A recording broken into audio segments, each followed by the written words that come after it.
So what's up, fam? So recently, Donald Trump was in the news because a video was posted to his True Social where he depicted President Barack Obama and his wife Michelle Obama as monkeys, and everybody was in an uproar. I mean, I even did a video about it, comment on it, saying how that's just not what you depict black people to be. But Donald Trump doubled down. He didn't apologize for what was posted. Couldn't really logically understand why, but I think I kind of get what he was saying. Not trying to cape for him or nothing like that. I just want y'all to hear me out. I think I can kind of understand why he felt the way he did, and I'm gonna get into that right now. But first, want to play an audio of him saying that he is the least racist president that we've had in a long time. Don't forget to like, share, comment, and subscribe. When you do subscribe, hit the notification bell so every time I drop a video, you will be the first to know about it. Let's go here and listen to this audio. You won the election because of minority voters. Does this post maybe hurt Republicans with, black voters after the I think no, I was look. We did criminal justice reform. I did the historically black colleges and universities. I got them funded. Nobody has been, and that's why I got the highest vote with male black voters that they've seen in many, many decades. I've done great with the black voters. Have been great to me. I've been great to them. Black voters have been great to me. I've been great to them. And I am, by the way, the least racist president you've had in a long time, as far as I'm concerned. We have, I've had a great relation. Think of what I've done. Criminal justice reform. Nobody else could do it. Obama couldn't do it. Nobody could do it. Clinton couldn't do it. They actually went the other way. They went into a very bad thing for African American people, black people. They went to it. They did very bad things. I did very good things. But criminal justice reform, and then I funded the universities, which nobody else was willing to do. They were going every year. They'd come back to Washington and they'd be begging for money, begging. I got to be friendly with some of the heads of the schools, and they would come back and they would literally tell me they're forcing us to beg. I'm the one that got them long-term financing and more than they were looking for. So there's nobody that's done more. And I think maybe more than anything else was criminal justice reform. They've been trying to get it for years, and I'm the one that got it done. So nobody can tell me about that. That somebody posts, a staffer, posts, and I knew it was all about. If you take a look at that and see the whole thing, it was a small section at the very end, but that was about fraudulent elections, which we have a lot of them. We're going to get it stopped. And I liked the beginning. I saw it and just passed it on. And I guess probably nobody reviewed the end of it because what I saw at the beginning was really, really strong. It was about fraudulent elections. And anytime I see that stuff and when it's credible, you put it up. But somebody slipped and missed a very small part. Now, by the way, again, the takeoff one, I guess, I didn't do it, by the way. This was done by somebody else. This was a retruth. That was not done by us. But that was a very strong truth. It was a very strong statement made about the fraudulent elections in a certain part of our country, which are really bad. So you heard what he said. He said he's the least racist president that we had in a long time. Now, the part of the video that got everybody up in an uproar about, like I said, is when he showed President Barack and Michelle Obama depicted as monkeys. Now I'm gonna put the link in the description box so you can watch that video in its entirety. Because you got some people out here caping saying that, oh, y'all tried to get me when y'all showed that little clip. But I saw the whole video and now, so I see something different. Two things can be true at the same time. Y'all do know this. Now, in that video, he depicted other political leaders. Yeah, he had Biden, he had the Clintons, he had other people I couldn't tell who they were, but it was like a Lion King parody. And everybody that was in there was an animal. Like he had some woman that was like a pig. I can't remember. As a matter of fact, he had Joe Biden as a monkey eating a banana. Now that might make you change your mind about him on the video, but I'm gonna say it like this. I'll tell you something about racism in America.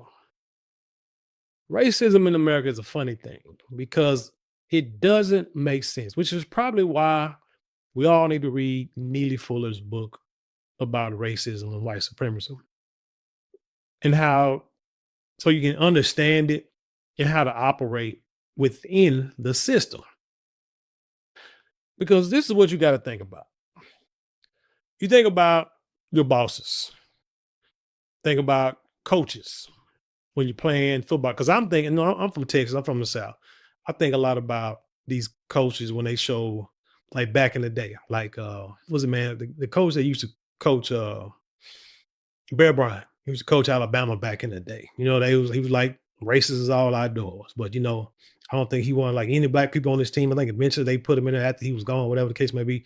But when you have people like him, you got people that just fall under his umbrella. You got people, remember the movie, Remember the Titans, right? You remember that how the fans, the families, the white families they want black players playing with their sons. You know what I'm saying? I think for the most part, they didn't want their sons' positions being taken by the black players. Which I mean, it happened also for some of them, right? But the quarterback, he stayed white. We know that much. But a lot of time they're okay with you from afar. But when you mingle too close, that could be a problem. I think it was a story of Marcus Dupree. ESPN did a 30 for 30 show about him, episode about him, where he was a running back. I can't remember what was Mississippi or Alabama. He was from a town where those 3 civil rights activists were like kidnapped by the Klan, and they found their car like in I want to say in like a landfill or something. Well, that's where he was from. He was a great running back, one of the best running backs of all time. Went to Oklahoma, was real good, great running back, but then got hurt and got into it with the coaches and stuff. I think he ended up signing with the USFL. I think he got hurt there too, but injuries kind of curtailed his career. He said when he got out, when he was done playing football and went back home, he needed a job. So he somehow got hooked up with driving trucks. And with driving trucks, there's like a union. And you know, when you got unions and stuff, especially in the South or hell in America, period, they kind of ran controlled by certain groups of people of certain hue that Marcus Dupree was not a part of. But he talked to one of his classmates, or no, one of his fellow players, right? On his teammates back in high school, and asked him if he could talk to his dad to see if he can get him a trucking job. And his dad did it. You know who that boy's dad was? His dad was the sheriff at the time, and those 3 civil rights activists ended up disappearing and found dead, car found in a landfill. He was the sheriff at that time. And a lot of people believe he has something to do with what happened. Because I believe they ended up like in his jail. And then all of a sudden he let him go. And he don't know what happened to him after that. He was a sheriff. So that's why I'm saying like racism is funny. Because it can hide itself real easy.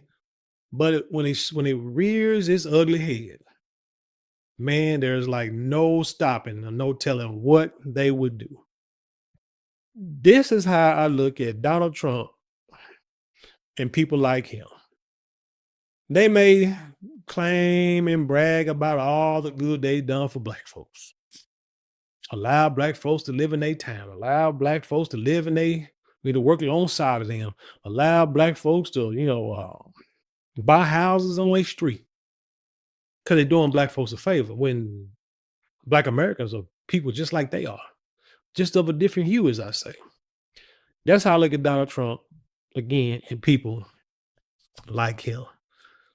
Yes, he may have done things like for HBCUs. I did a video. That was like one of the first videos I did during his first term about how he got money for the supposed got money for the HBCUs, and everybody was in the uproar about it. But I said, well, hey, let me tell y'all a way that you can actually help HBCUs and not have to rely on the government.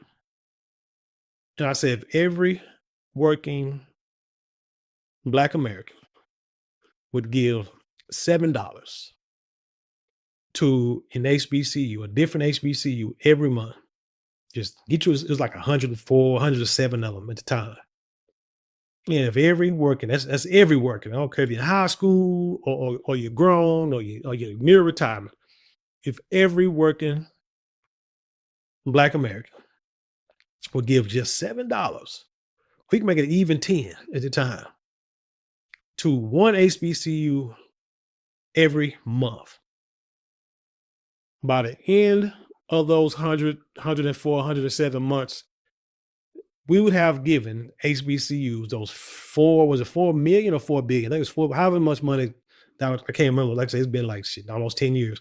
But however much money Donald Trump claimed that he helped fund the HBCUs, we would have made that goal on our own. $7 freaking dollars a month. That's it. But on that video, I didn't get a lot of views. I didn't get no comments. And I've brought that up a few times doing videos on this channel. And yet I got no comment. And matter of fact, I haven't heard anybody on any other platform, channel, TV, or anywhere else say the same thing. But it's doable. Things are doable, but you just got to put your mind to it. I mean, Langston University, that's how it got, how it got founded. It was, they wanted the HBCU in Oklahoma or whatever in Langston. And they said, okay, the powers of be said, we'll raise up this amount of money and you just got to raise up the rest. They did bake sales. They bake sales and donations and stuff and ended up raising enough money to help finish building that school. Stuff like that, it can be done. When you actually do things to better your community on your own, you take more pride in it. And it gives you more of a sense of gratification. A lot of times people take care of the stuff a lot more when they do it themselves. But it's easy for us. It's simple. Let me say that. It's simple. The blueprint is simple for us to do for self. We just got to get out there and do it. And that's the problem. If we do for self, then we ain't got to worry about Donald Trump saying he's the least racist president in a long time. What the hell does that mean? You just a little bit racist? Not a whole lot of racist like everybody else, like Lyndon B. Johnson, who said, who didn't like the N-words, but signed that civil rights bill so people will stop, burning down these cities because, Reverend Dr. Martin Luther King Jr. got assassinated. Nothing like that. Or what was that president? Was it Eisenhower? Which one of them presidents saw that movie? The Birth of a Nation. It said that was like the most accurate depiction of the United States that he's ever seen. The president said that back in 1912, something like that. Yeah. So you ain't got to worry about stuff like that. Just do for yourself. Make it happen. I ain't got to get out on the platforms and talk about what you're doing. But I mean, get it done. You ain't got to worry about this. You ain't got to worry about this at all. But anyway, tell me what you think about your least racist president in the whole wide world, in the history of the world. Leave your comments below, share with the world. You know how we do it around here. Don't forget to like, share, comment, and subscribe. Those 4 things cost you maybe a couple of minutes out of your day, but it means the world to us here at this channel. And with that being said, I leave you in peace and love, and I'll see you on the other side.